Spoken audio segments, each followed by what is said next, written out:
Tema: la segunda revolución industrial. Hacia mediados del siglo XIX se inició un proceso histórico que reconfiguró la vida de las naciones y las sociedades en el mundo entero. Las principales potencias europeas, seguido por Estados Unidos, extendieron su poderío económico, político o militar sobre el resto del continente, creando grandes dominios coloniales. Además, se expandió la cultura europea, generándose un proceso de dominación ideológica propio del colonialismo. ¿Cómo fue eso? Revisemos el tema. La segunda revolución industrial. En las últimas décadas del siglo XIX, las potencias europeas y Estados Unidos se fortalecieron económicamente gracias a la segunda revolución industrial. Esta comprendió diversos aspectos, tales como se explicará en el tema. Primero, las innovaciones tecnológicas. Segundo, la transformación del sistema fabril. Y finalmente, fusión de capitales financieros e industriales. ¿Cómo se entiende esto? Revisemos el primero. Las innovaciones tecnológicas y productivas. Como se ve en este cuadro, la tecnología productiva se renovó gracias a la introducción de motores de combustión, alimentados, en este caso, por derivados del petróleo. ¿Listo? Ahí como en este cuadro. Y artefactos eléctricos modernos en ese tiempo. También se desarrollaron la industria química y la industria siderúrgica, el arte de fundir metales. Esto transformó al transporte, sobre todo la introducción del ferrocarril. ¿Ya? Se ampliaron las redes ferroviarias, se introdujeron los primeros barcos de vapor en este tiempo. Segundo, la transformación del sistema fabril. En este periodo se intensificó el uso de las máquinas, como en este caso. ¿Ya?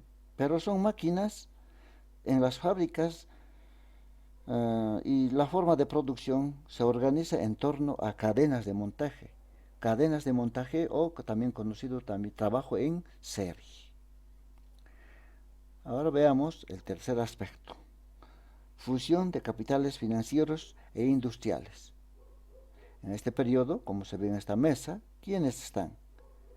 Este es un paso a través de la creación de grandes consorcios, grandes corporaciones, sociedades anónimas, que se convertirán luego en transnacionales. Surgieron también los primeros monopolios internacionales, gracias a este tipo de organización. Sin embargo, la evolución del capitalismo no estuvo exenta del problema o de problemas motivados por la competencia entre empresas, lo que ocasionó numerosas crisis económicas. Para protegerse, una empresa y otra empresa, los empresarios y los inversores capitalistas crearon los trusts o carteles, también conocido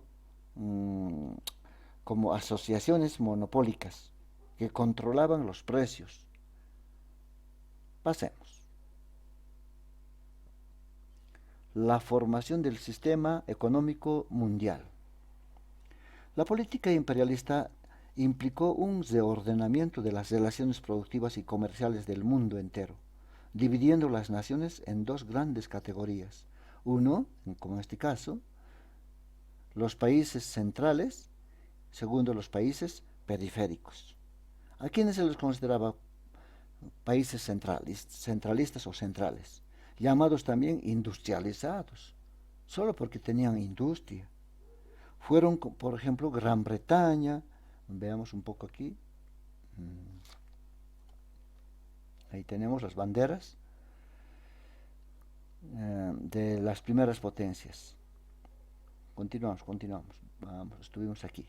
Países industrializados como Gran Bretaña, Francia, Alemania y en menor medida también Bélgica, los Países Bajos, Italia, y a fines del siglo XIX se agregaron otros como Estados Unidos, Japón y Rusia. Ahora veamos el otro grupo. de los países periféricos. Estos países periféricos se los considera también con menor desarrollo industrial. Se especializaron en qué? En la provisión de materias primas. Materias primas para quién? Para los países centralistas o centrales. Como vemos aquí, los minerales, los hidrocarburos o también los alimentos como el maíz, etcétera. Ahora veamos, en este tiempo se dieron grandes necesidades. Estas grandes empresas, sobre todo los países centralistas, tenían muchas necesidades. Necesitan materias primas, necesitan un mercado de consumo quien les compre sus productos. Y así tienen migrantes en todo el mundo. Todo esto cambiará con el tiempo. Ahí tenemos en gráfico los países industrializados o centralistas o de centro. Por ejemplo, ahí tenemos Gran Bretaña, veamos ahí está, es una pequeña isla, conocido como Reino Unido también, uno de los países. Francia, que sería el de color verde, por si acaso está, Francia. Los Países Bajos, ¿ya? Italia, más tarde Estados Unidos, Japón y Rusia, quienes son los países industrializados de ese tiempo, siglo XIX. Continuemos. Estos países industrializados o centralistas requerían materias primas, como hace rato decíamos, tales como minerales, necesitan estaño, cobre, bismuto, etc. Productos vegetales necesitan para industrializar, necesitan madera, necesitan el caucho para la industria automovilística y otros, la alimentación de granos, frutas y carnes. Para asegurar su provisión, los gobiernos y los empresarios se interesaron en el control de las regiones productoras situadas sobre todo en África, Asia, Oceanía y América Latina. Así, estos países industrializados que mencionamos buscaron, como ven a la Tierra, al planeta Tierra, como una torta y se reparten. Las grandes potencias buscan tierras lejanas a su país para aprovisionarse de todo lo que necesitan y además para vender sus productos. Mire, por ejemplo, veamos un solo caso. Aquí tenemos Gran Bretaña o Inglaterra. Mire, es de color lila. Vienen a África y toman gran parte de centroafricano y el este de África. También se fueron a India y también a Oceanía. Muchas islas fueron colonizados, fueron prácticamente colonia de Gran Bretaña. Otro país, dijimos Francia, ¿ya? En este caso es el de color amarillo, está, que estamos viendo, amarillo. También, ahí está, el noroeste de África, tomado por los franceses. Madagascar, igualmente. También algunas regiones de Asia. Otro, Italia, tomó el norte de África. Y así, estos países ven entonces al mundo como si fuera una torta y repartirse la mejor parte. Cada uno necesita de una colonia. ¿Para qué? Para proveerse de materias primas y para tener un mercado seguro para sus productos industrializados. Sobre todo esto en la segunda revolución industrial. Ahora veamos qué pasó en este periodo. Perdón.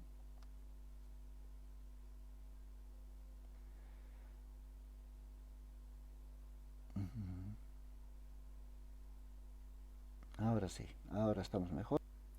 Además, estas potencias no solo querían ahora materias primas, sino buscaban un mercado de consumo y también un espacio para sus migrantes, para la gente que está desocupada. Veamos con el primero. Perdón, ¿dónde estamos? Error. Ahora sí, el mercado de consumo. Veamos este puntito. Además de recursos naturales, las potencias buscaban un mercado de consumo. ¿Para qué? Para la exportación de sus productos industriales, para sus productos acabados. Las sociedades de India, en este caso, estamos viendo, como estamos viendo, India, China y Latinoamérica se convierten en mercados muy disputados. Todos quieren vender en esas regiones, ya sea a través de acuerdos comerciales o mediante invasiones directas o imposiciones en todo caso. Veamos ahora el otro aspecto. Dijimos que también necesitan espacio para sus migrantes. Estas potencias empezaron a migrar. Mucha gente, sobre todo de Europa, migra porque busca mejores condiciones laborales. Por ejemplo, de Europa salen de cada 100 habitantes, 9 se van a Canadá, 34 a Estados Unidos. A las Antillas, unos 2. De 100, 5 hacia Brasil. A Argentina, 6. Y así, en búsqueda de mejores posibilidades y oportunidades de trabajo. Las colonias recibieron también importantes flujos de inmigrantes provenientes de las metrópolis, es decir, de Europa, de las ciudades desarrolladas, con lo que absorbieron una gran parte de la población que no encontraba empleo en sus países de origen.